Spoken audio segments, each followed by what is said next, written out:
Queridos amigos de Fuerte, ¿cómo están? Espero que estén muy bien.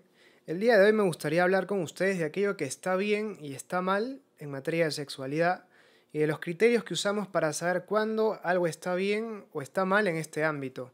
Concretamente vamos a hablar hoy día, el título de esta grabación es ¿Está mal o algo está mal porque me hace mal? Bien, y sobre este tema me gustaría hablar con ustedes, o para hablar de este tema, mejor dicho, me gustaría hablar con ustedes de 4 cosas. En primer lugar, es inevitable que si hablamos de bien y mal en materia de sexualidad entre el tema del pecado, así que vamos a hablar un poco de una idea equivocada que podemos llegar a tener del pecado. Concretamente vamos a preguntarnos si es que eh, el pecado lo que hace es, o la noción de pecado lo que hace es crear lo que está bien o lo que está mal, o reconoce algo que de por sí es bueno o malo, ¿no? Si es algo arbitrario o no, en el fondo. Bien, en segundo lugar, vamos a hablar de, viendo esta idea equivocada de pecado, vamos a hablar de una idea correcta de pecado. En tercer lugar, vamos a ver qué es lo más natural en el ser humano, si es el amor o el placer, atendiendo a que muchas veces lo natural en el ser humano o en alguien viene determinado por cuán fácil es orientarse hacia ciertas cosas, y pareciera que en el ser humano lo más fácil es orientarse hacia el placer. Y en cuarto lugar, hablaremos como una especie de corolario, lo que vamos a decir, vamos a hablar de propiamente el pecado en materia de sexualidad. Pero como algo que se va a desprender de lo que vamos a haber dicho anteriormente, por lo tanto va a ser algo muy corto. Bien, bueno, empezamos entonces con esto primero que habíamos dicho. Juan Pablo II, miren, cuando él escribe Amor y Responsabilidad, esta obra en la que él plantea desde lo filosófico, escribe antes de ser papa obviamente, desde lo filosófico, la idea que él tiene del amor, él habla de cómo es importante rehabilitar la castidad, es el término que él usa. ¿Por qué? Porque el término se había convertido o había sido usado de una forma inadecuada, con lo cual se había deformado su significado y estaba enferma, y por lo tanto había que rehabilitarla. Yo creo que podríamos hacer algo parecido con la noción de bien y mal moral, concretamente en materia de sexualidad, y también con la idea de pecado. Las nociones de bien y mal hay que rehabilitarlas, y también hay que rehabilitar de alguna forma la noción de pecado. Bien, para esto podríamos preguntarnos si es que cuando decimos que algo es pecado, lo que hace el pecado es crear lo que es bueno o malo, o reconocer algo que previamente a la categorización como pecado ya es bueno o malo. La primera opción, podríamos llegar a la conclusión de que el pecado podría llegar a ser incluso algo arbitrario. Es decir, algo que sin algún tipo de racionalidad en el medio, a Dios o a la iglesia se les ocurrió sin más denominar pecado. E incluso entonces algo bueno para mí, algo que me puede hacer bien en cuanto ser humano, puede llegar a ser considerado pecado. ¿Por qué? Porque el pecado sería simplemente algo arbitrario. Es pecado porque se le ocurrió a Dios o es pecado porque se le ocurrió a la iglesia, pero en realidad no hay una justificación adecuada para que algo sea pecado. Una segunda opción frente a esto que venimos planteando es que sí haya una razón. Hay un criterio razonable que me ayuda a saber qué es pecado y qué no es pecado. Está en la Biblia, qué es lo que es pecado o no, sí. Pero de alguna forma lo que hace la Biblia es revelar algo que ya está escrito en otra parte. Y es accesible también al ser humano sin la revelación. Es decir, aquello que es pecado debería ser por alguien razonable también considerado como algo malo, por más que el tipo no crea en Dios, por más que nunca haya oído hablar de alguna religión o haya leído algún libro sagrado. Y para responder a esta disyuntiva que estamos planteando, podríamos preguntarnos concretamente respecto del quinto mandamiento, qué es lo que parece más razonable. El quinto mandamiento habla del no matar. Uno podría preguntarse, ¿por qué está mal matar? ¿Está mal porque es pecado? ¿O es pecado precisamente porque está mal? Si es que respondemos que está mal solamente porque la Biblia lo dice, correríamos el riesgo de decir que si es que la Biblia borra el quinto mandamiento, estaría bien entonces matar. Pero esto no es razonable. Matar no está mal porque es pecado, sino que como está mal, es considerado pecado, es recogido en la Biblia como pecado. Si acaso la Biblia señala que matar está mal, matar es pecado, es porque eso de por sí ya es algo malo en atención a la naturaleza propia del ser humano. Es decir, matar sin una justificación razonable, por ejemplo una legítima defensa, matar sin una justificación razonable me hace mal en cuanto ser humano, no me perfecciona en cuanto ser humano, es malo para mí en cuanto ser humano. Y como es malo para mí en cuanto ser humano, entonces yo puedo decir que es pecado. Y entonces la Biblia reconoce que es pecado. Pero lo que no hace la Biblia, como decíamos, es crear los pecados. Lo que está bien o no crea lo que está bien y está mal. Lo que está bien o está mal, uno ya puede verlo en atención a la naturaleza del ser humano. Lo que hace la Escritura es reconocer, hacer explícita al ser humano una ley, por decirlo así, que ya está escrita en su corazón, que ya está escrita en su naturaleza, de forma tal que el ser humano, incluso sin la revelación, podría llegar a estas mismas conclusiones. Para todos, me parece, en una cultura más o menos razonable, para todos debe estar mal matar, por ejemplo, por placer a otras personas. Si uno ve una cultura en la que se mata simplemente por placer, uno dice, bueno, estos tipos están enfermos, porque no es normal, no es adecuado a la naturaleza del ser humano. No es que yo podría decir, bueno, en ciertos contextos matar por placer está bien. No, porque no es algo que se desprende de la naturaleza del ser humano, y la naturaleza del ser humano es la misma para todos los tiempos, para todas las personas, para todos los momentos. Sin duda hay cosas que cambian, pero ese núcleo, esa esencia del ser humano se mantiene a lo largo de la historia, a lo largo de las culturas. Por algo todos nos decimos seres humanos y no decimos que los chinos, por ejemplo, son extraterrestres, ponte, ¿no? Porque compartimos la misma esencia, la misma naturaleza. La teníamos nosotros, la tenían las personas hace 500 años, hace 2000 años y hace, no sé, 3000 años, más. Se entiende la idea, ¿no? Cuando vamos, de hecho, a la Biblia, también el sexto mandamiento dice, no cometas actos impuros. Y uno podría preguntarse, bueno, ¿qué es un acto impuro? La Biblia no lo dice. Hay que buscar entonces ese contenido en otro lado. Y precisamente podemos buscarlo en otro lado porque lo que se trata de hacer desde la revelación, en este caso concreto, es reconocer una norma que ya está escrita en el corazón del ser humano. ¿Dónde hay que buscar entonces qué está bien y qué está mal en materia de sexualidad? En el corazón del ser humano, en su naturaleza. Esto entonces, una idea equivocada de pecado, que el pecado sería algo arbitrario. Entonces, veamos ahora cuál sería la idea correcta de pecado. Bien, podemos hacer una definición clásica de pecado en la que pecado es aversión a Dios y conversión a las criaturas. Es decir, dicho de manera más sencilla, pecado es decirle que sí a algo que implica a sí mismo decirle que no a Dios. Elijo algo que implica ofender a Dios. Y hay dos formas de ofender a una persona. Uno puede ofender a alguien diciendo una ofensa contra esa persona directamente, o uno puede también ofender a alguien ofendiendo la obra de esa persona o a las personas que esta persona ama. Por ejemplo, si tengo un artista, una persona de mucho renombre, yo puedo ofenderlo insultándolo, diciéndole que, no sé, es un pintor de cuarta. Bueno, y lo ofendo de esa manera. Pero puedo también ofenderlo si es que veo una de las pinturas que él tiene y escribo sobre ella, no sé, la gente de Ama Fuerte estuvo aquí. Es una forma de ofenderlo a él, porque estoy ofendiendo la obra que él con tanto esmero ha realizado. O puedo también insultar a las personas que están con él o que él ama. Puedo ir y decirle a su esposa, por ejemplo, oye, tú eres una mantenida. Bueno, insultándola a ella, de alguna forma estoy insultando también a el artista, porque estoy afectándolo a él en la persona que él ama. Bien, esto podemos llevarlo al mismo tiempo, salvando las distancias, a Dios.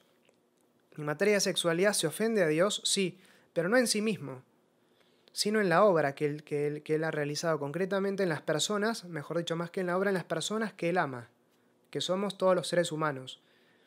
¿Qué implica entonces el pecado en materia de sexualidad? Tratar a una persona con una dignidad que no se merece. Y por eso ofende a Dios, porque lo ofendo no en su persona misma, sino ofendiendo la dignidad de las personas que él ama, de su obra, que son todos los seres humanos. Y aquí es muy importante tener en cuenta que el pecado para todos es algo antinatural. no solo ofendo yo a Dios, no solo ofendo a otras personas, sino, y esto es muy importante, sino que por encima de todo me hago daño a mí mismo. Para Santo Tomás de Aquino, por ejemplo, el pecado es algo antinatural. Es algo que atenta en contra de la propia naturaleza. De ahí que el pecado no es algo arbitrario. Si está mal es porque me hace mal. Me hace mal en cuanto ser humano y entonces por eso es pecado. No quiero decir que no se sienta bien cometer pecados. De hecho, en todo pecado hay algo que se siente bien hacer. Porque si no, no lo haría. Si no, no existirían las tentaciones. Pero eso que se siente bien es muy importante. No necesariamente me hace bien. Y si es pecado no es porque se sienta bien. Si es pecado es porque me hace mal en cuanto ser humano y puede algo hacerme mal en cuanto ser humano a pesar de que se sienta bien en el momento hacerlo.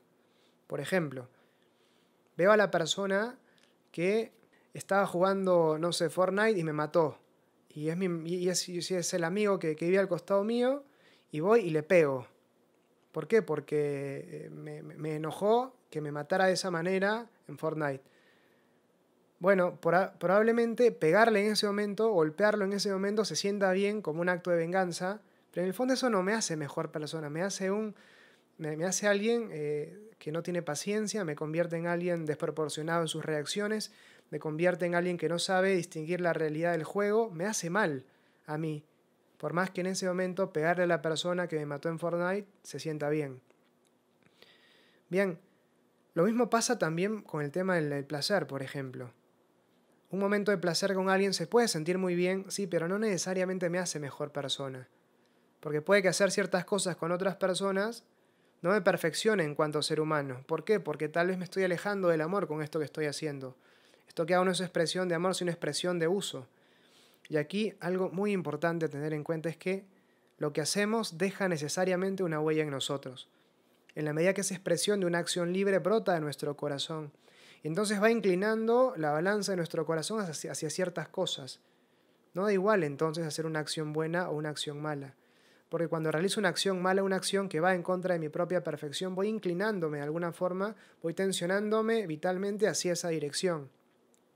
Y entonces alguien que, por ejemplo, se aboca a realizar y a tener en sí actitudes de uso, va alejándose progresivamente del amor y por eso se hace daño, precisamente. Por el contrario, si es que algo me perfecciona en cuanto ser humano, no puede ser pecado. Si algo me hace bien en cuanto ser humano, no puede ser pecado.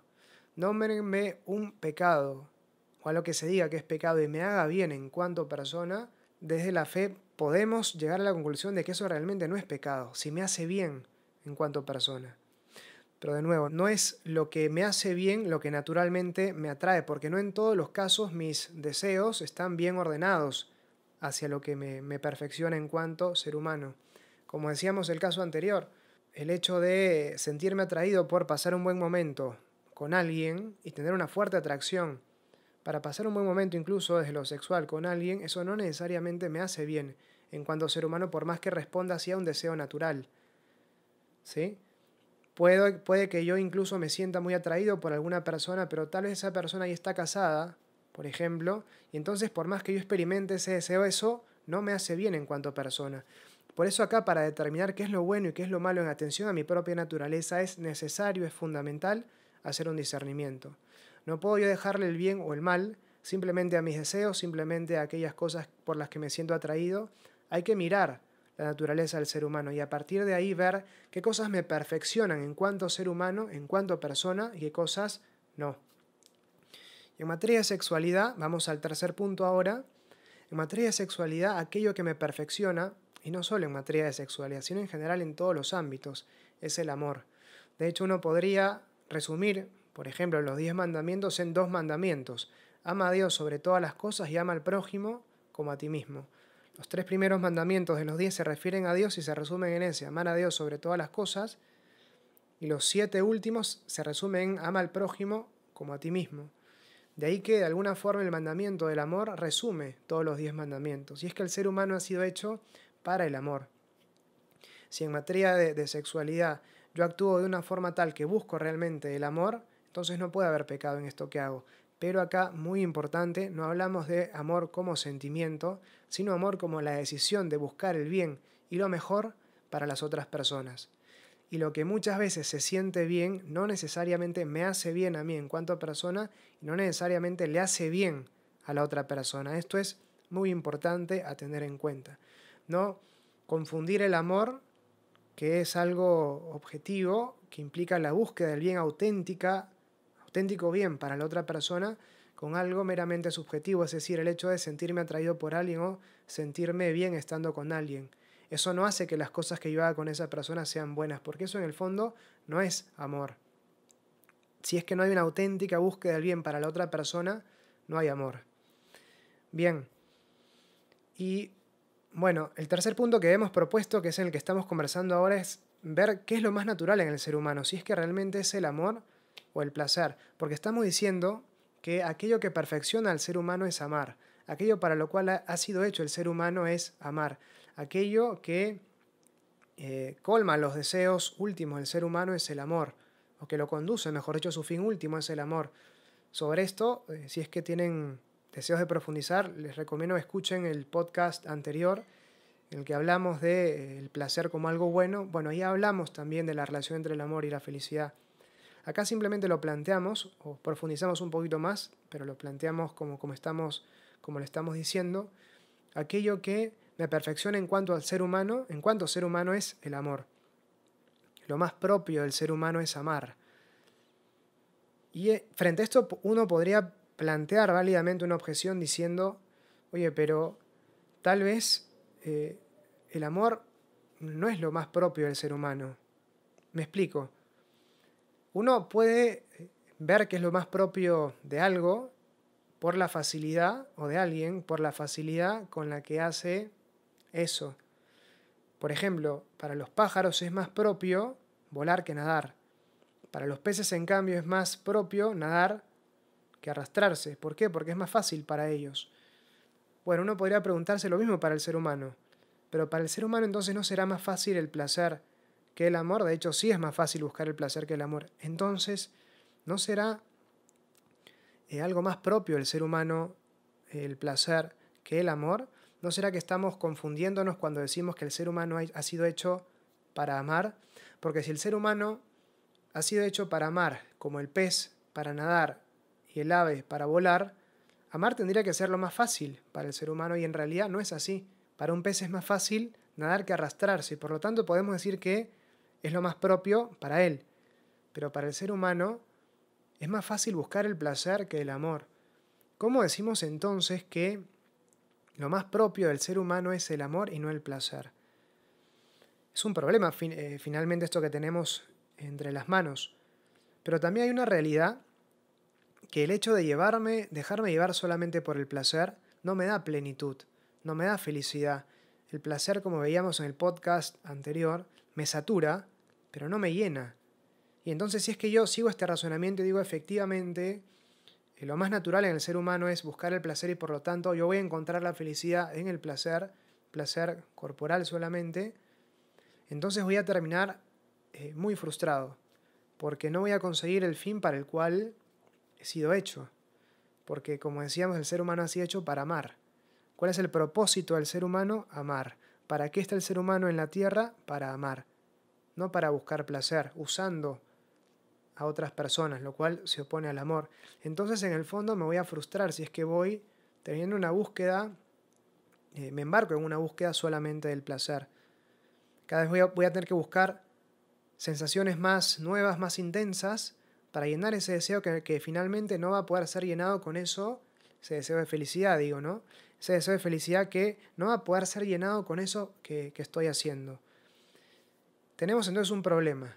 Decimos que lo más propio del ser humano es el amor, pero lo más fácil para el ser humano no es buscar el amor. De hecho, buscar el bien y lo mejor para las otras personas muchas veces implica renuncias, muchas veces implica sacrificios, muchas veces se hace arduo, se hace difícil. Entonces, ¿cómo podemos nosotros solucionar esta situación? Si voy por el placer no me va a hacer feliz, pero el amor tampoco es lo más fácil. Entonces, ¿cómo puedo decir que es lo más propio del ser humano?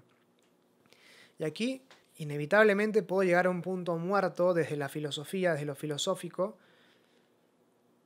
salvo que llegue a una idea similar que viene desde la fe de pecado original. ¿Qué implica el pecado original? Que el ser humano ha sido hecho bueno, pero en un momento, debido a alguna acción realizada, sufrió una herida en su naturaleza, y esa herida es la que le dificulta buscar el bien para el cual ha sido creado, el bien para el cual ha sido hecho. Es como, por ejemplo, si yo le disparo un balazo, le meto un balazo a alguien en la pierna. Esa persona obviamente no va a poder correr, no va a poder caminar, va a tener que arrastrarse. Para esa persona herida va a ser más fácil arrastrarse que caminar, pero eso no quiere decir que lo más natural en esa persona sea arrastrarse. Esa persona ha sido hecha para correr, para caminar, para saltar, no para arrastrarse. Pero es como consecuencia de esa herida que tiene, que en ese momento lo más difícil para ella es caminar, es saltar, es correr, que es lo más propio finalmente para ella. Si acaso se le hace más fácil lo otro es por un defecto, por una herida que tiene, y no porque haya sido hecho para arrastrarse. Bien, lo mismo pasa con el ser humano, y es de alguna forma la fe la que viene en rescate para sacarnos de un ámbito en el cual la filosofía, salvo que llegue a una idea similar de pecado original mediante algún razonamiento, llega a un punto muerto. Si es que acaso descubrimos que en el ser humano lo más natural, lo más propio es el amor, pero se le hace difícil muchas veces buscar el amor y se le hace más fácil, por lo tanto, orientarse al placer, es porque hay una herida en su naturaleza que le hace difícil buscar lo que es bueno para él. Esto no quiere decir que el placer sea malo, para nada. Esto tampoco quiere decir que el placer sea lo más natural en él, no. Lo más natural es buscar el amor, pero si acaso se le dificulta buscar el amor es precisamente por la herida que tiene, que no hace malo al placer, no, pero hace que ese placer muchas veces se busque de manera independiente al amor. En un estado de naturaleza ordenada, el placer naturalmente me conduciría al amor, o haría uso del placer siempre en el marco del amor, cosa que no pasa ahora, y se puede dar entonces esa disociación como consecuencia de esa herida. Pero el hecho de que el placer se aparezca como lo más sencillo no quiere decir que sea lo más propio o lo más natural para el ser humano. Lo más natural entonces para el ser humano es el amor. Y entonces, último punto, ¿cómo caracterizamos el pecado en materia de sexualidad? Decíamos que el sexto mandamiento dice no cometer actos impuros, pero la Biblia no dice qué es un acto impuro. Bueno, ¿qué es un acto impuro? Aquello que se aleja del amor. Y en materia de sexualidad, como hemos venido diciendo, aquello que se opone al amor es tener una actitud de uso hacia otras personas. ¿Qué es amar? Buscar el bien de la otra persona. ¿Qué es usar? Buscar mi bien a costa de la otra persona. ¿Qué es amar? Considerar a la otra persona como un fin en sí misma. La quiero por ella misma y no para conseguir alguna otra cosa adicional. ¿Qué es usar? Tomar a la otra persona como un medio. Usarla o tomarla para conseguir alguna otra cosa adicional. ¿Qué es amar? Considerar al otro como una persona, un sujeto, un alguien para amar. ¿Qué es usar, en cambio? Considerar al otro como un objeto, un algo para usar. De ahí que uno podría plantearse, bueno, ¿por qué las relaciones sexuales ocasionales son pecados? Porque usas a la otra persona y no la estás amando, la tratas como un objeto, como una cosa y no como una persona. ¿Por qué mirar pornografía está mal? Bueno, porque precisamente en la pornografía se nos presentan personas como si fueran objetos, como si fueran cosas. En la pornografía no interesa si es que la persona, por ejemplo, es bautizada o no, si es que tiene hijos o no, si es que tiene miedos o no, cuáles son sus necesidades vitales, si es que le gusta, no sé, colorear o no, importa su cuerpo solamente. Se toma una persona, se la despoja de toda su personalidad y se la presenta solamente como un cuerpo. Y por eso la pornografía perjudica a la persona que la hace y también que la consume, porque me hace tomar a otras personas como objetos, como cosas, y no las trato entonces con la dignidad que se merecen. Y eso pasa en todos los ámbitos de la sexualidad. Si algo es pecado, si algo está mal es porque en el fondo me hace mal. ¿Cómo me hace mal? Me aleja del amor. Amor de nuevo entendido no como un sentimiento, sino como la decisión de buscar el bien y lo mejor para la otra persona. Pecado en materia de sexualidad entonces, usar, alejarme del amor. Bueno, queridos amigos, espero que este podcast les haya gustado. Bueno, nos encontraremos, Dios quiera, en una próxima ocasión. Y mientras tanto, sigan entrando a amafuerte.com, que seguimos con más novedades y más cosas nuevas. Espero que estén muy bien. Nos vemos pronto. Chao.